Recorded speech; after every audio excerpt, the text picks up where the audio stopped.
Qu'est-ce qu'il y a? Oh merde! C'est quoi sur son visage? Mon Dieu, Liam, non. reculez. Pas vrai. Liam, tu Reculez. Poussez-vous, laissez-moi regarder.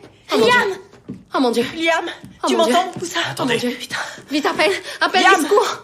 Fiona est restée figée, impuissante. Sous ses yeux, le jeune Liam venait d'avaler de la drogue, qu'il avait prise pour de la farine laissée sur la table. Puis il est tombé dans le coma. Heureusement, l'ambulance est arrivée à temps, et Liam a été transporté d'urgence à l'hôpital. Lorsque toute la famille est arrivée en catastrophe, Fiona a tenté de s'expliquer, mais elle a été interrompue par les policiers chargés de l'enquête. Qui est Fiona? C'est moi. Main derrière le dos, s'il vous plaît. Quoi? Fiona Gallagher, vous avez le droit de garder le silence.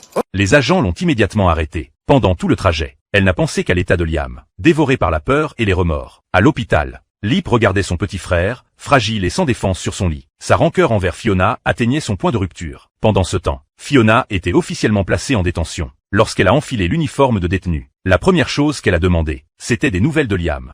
Il est en vie. Il est à l'unité de soins intensifs pédiatriques. Il va s'en sortir. Oui, ça va aller. Oui. Il est attaché pour éviter qu'il se blesse.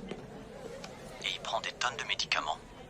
Il est sous perfusion et il pourrait avoir des lésions cérébrales irréversibles. Mais il va vivre.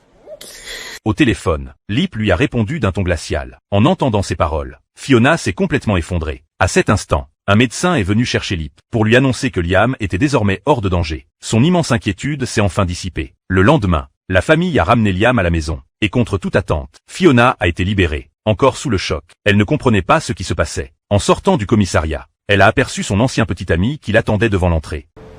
T'as payé ma caution? Carl m'a appelé. Mon petit frère, tu veux dire?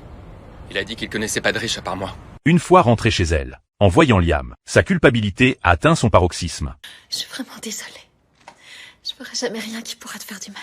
Je ferai jamais rien, c'est... Elle a promis à Lip qu'elle engagerait un avocat, et qu'elle réglerait toutes les conséquences de cette affaire. Mais Lip n'a rien répondu. Il a simplement pris Liam dans ses bras et s'est éloigné. Depuis cet accident, il était incapable de lui faire confiance à nouveau. La négligence de Fiona avait définitivement creusé un fossé entre le frère et la sœur. Le soir même, Fiona a essayé de parler avec Lip, mais il est resté inflexible. Il ne pouvait pas lui pardonner d'avoir mis la vie de Liam en danger. Peu importe les explications de Fiona, Lip refusait désormais de l'écouter. Je ne suis pas coupable! Liam a failli mourir!